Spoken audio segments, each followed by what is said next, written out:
Hi hello I'm Anto. So நம்ம இன்றைக்கி என்ன பார்க்க போகிறோம்னா காளான் கிரேவி எப்படி பண்ணணுன்னு தான் பார்க்க போகிறோம். ஃபஸ்ட்டு ஒரு கடாய் இந்த மாதிரி எடுத்துக்கோங்க. அதில் தேவையான நல்லா காயிற அளவு விட்டுட்டு தேவையான அளவு எண்ணெய் உங்களுக்கு எப்படி யூஸ் பண்ணுவீங்களோ அந்த மாதிரி 2 or 3 ஸ்பூன் ஆர் 4 ஸ்பூன் கூட நம்ம யூஸ் பண்ணிக்கலாம். எண்ணெய் நல்லா காய விடுங்க. காய விட்டதுக்கப்புறம் நல்லா கடுகு பொரியிற அளவுக்கு நல்லா லோ ஃப்ளேம்லேயே வச்சு போட்டு இது பண்ணுங்கள். நீங்கள் ஒரு பாக்ஸ் காளான் எடுக்க போகிறீங்கன்னா அதுக்கு தகுந்த மாதிரி 2 வெங்காயம் 1 தக்காளி போட்டால் போதும். நல்லா பொரிஞ்சதுக்கப்புறம் இப்போ நீங்கள் இந்த வெங்காயத்தை அழகாக தூவலாம்.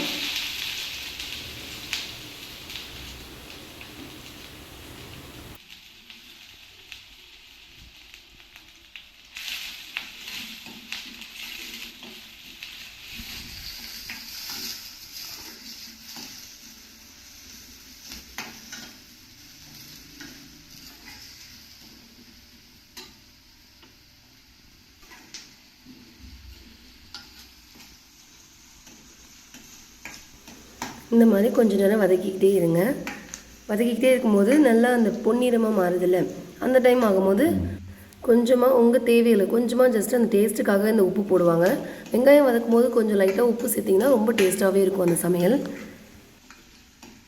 ஏன் இந்த அளவுக்கு நல்லா வதங்கினதுக்கப்புறம் ஒரு 4 கருவேப்பிலை நல்லா போட்டு வதக்கணும். அதுவும் நல்லா வதக்கிக்கோங்க. இந்த மாதிரி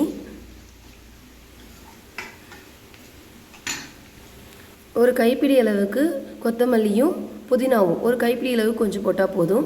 நல்லா மணமாக டேஸ்ட்டாக இருக்கும் இப்படி போடும்போது.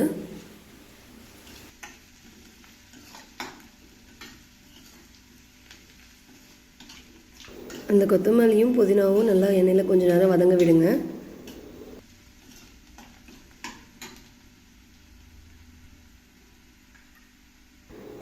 இப்போது அரிஞ்சு வச்சுருக்க அந்த தக்காளியை போட்டுக்கோங்க. நல்லா அது எண்ணெயில் நல்லா பொரியிற அளவுக்கு நல்லா வதக்கி விடுங்க. நல்லா இந்த மாதிரி வதக்கிட்டே இருக்கும்போது கொஞ்சம் தக்காளி பெருசு பெருசாக இருந்துச்சுன்னா நசுக்கி விட்டிங்கன்னா கொஞ்சம் நல்லா அந்த கிரேவி அளவுக்கு நல்லாயிருக்கும். கிரேவிக்கு வைக்கும்போது அது ரொம்ப நல்லாயிருக்கும். ஸோ வதக்கிக்கிட்டே இந்த நல்லா வதக்கிக்கிட்டே இருங்க. அப்படி வதக்கும் போது இஞ்சி ஒரு விரல் சைஸில் பாதி அந்த அளவுக்கு இஞ்சி, பூண்டு ஒரு 4 பல் எடுத்து நல்லா இஞ்சி பூண்டு பேஸ்ட்டாக நல்லா அரைச்சிக்கோங்க. இப்போது நம்ம இஞ்சி பூண்டு பேஸ்ட்டு ஆட் பண்ணுறோம். இப்படி ஆட் பண்ணி நல்லா எண்ணெயில் நல்லா வதங்க விடணும். இப்படி வதக்கிக்கிட்டே நல்லா எண்ணெய் ரொம்ப இது எல்லாமே லோ ஃப்ளேமில் பண்ணால் தான் அந்த டேஸ்ட் நல்லாயிருக்கும்.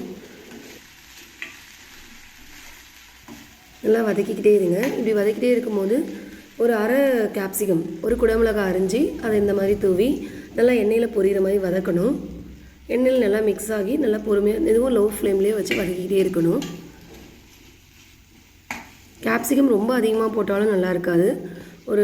ஒரு பாக்ஸு காளானுக்கு 1/2 கேப்சிகம் போட்டால் ரொம்ப டேஸ்ட்டாக இருக்கும்.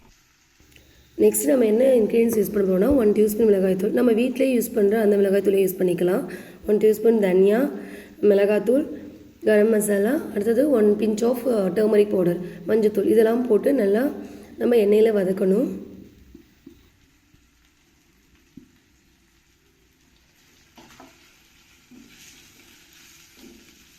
எண்ணெயில் இந்த மாதிரி நல்லா மிக்ஸ் ஆகிற மாதிரி மசாலா நம்ம போட்டது எல்லாமே நல்லா மிக்ஸ் ஆனதுக்கப்புறம் நம்ம அரிஞ்சு வச்சுருக்க காளான் நம்ம எப்பயுமே க்ளீன் ஃபஸ்ட்டு எப்படி போனால் அதுக்கு தோலெல்லாம் நல்லா உரிச்சிடணும். உரிச்சதுக்கப்புறம் ரொம்ப சின்னதாகவும் கட் பண்ணக்கூடாது. ஒரு காளான்னா ஃபோராக நம்ம கட் பண்ணி இந்த மாதிரி ஜஸ்ட்டு மிக்ஸ் பண்ணணும். நம்ம போட்டிருக்க மசாலா எல்லாமே ஜஸ்ட்டு ஆட் ஆகி நல்லா பார்க்குறதுக்கு நம்ம எல்லோஷாக மாறும். இந்த மாதிரி நல்லா அந்த காளான் மசாலா கூட நல்லா மிக்ஸ் ஆனதுக்கப்புறம் உங்கள் தேவைக்கு ஏற்ற மாதிரி தண்ணி ஊற்றிக்கலாம். எப்படி நீங்கள் தோசை இட்லினா கொஞ்சம் கிரேவி மாதிரி வச்சுக்கலாம், இல்லை சாதத்துக்கு ஏற்ற மாதிரி நீங்கள் இருக்கலாம். ஆல்ரெடி தண்ணி நல்லாவே காளானில் விடும். ஸோ நீங்கள் அளவுக்கு ஏற்ற மாதிரி கொஞ்சம் அரை டம்ளர் ஊற்றினாலே ரொம்ப போதுமானது. லாஸ்ட்டாக இறக்க போகிறதுக்கு முன்னாடி லைட்டாக உப்பு உங்கள் தேவையான அளவுக்கு நீங்கள் போட்டுக்கலாம்.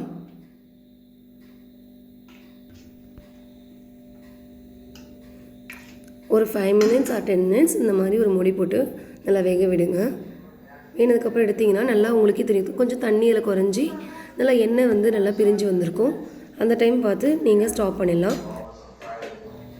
லாஸ்ட்டாக ஒரு ஃபைனல் டச்சு கொத்தமல்லி ஒரு கைப்பிடி அளவு கொத்தமல்லி அழகாக பொடியாக இது பண்ணி தூவி விட வேண்டியதாக. அவ்வளோதான், இன்றைக்கி சமையல் முடிஞ்சிச்சு. ஸோ இன்றைக்கி ஈவினிங் ரொம்ப நல்லாவே சாப்பிட்டோம். காளான் ரொம்பவே நல்லா இருந்துச்சு. நீங்களும் இதை ட்ரை பண்ணுவீங்கன்னு நம்புகிறேன். தேங்க்யூ.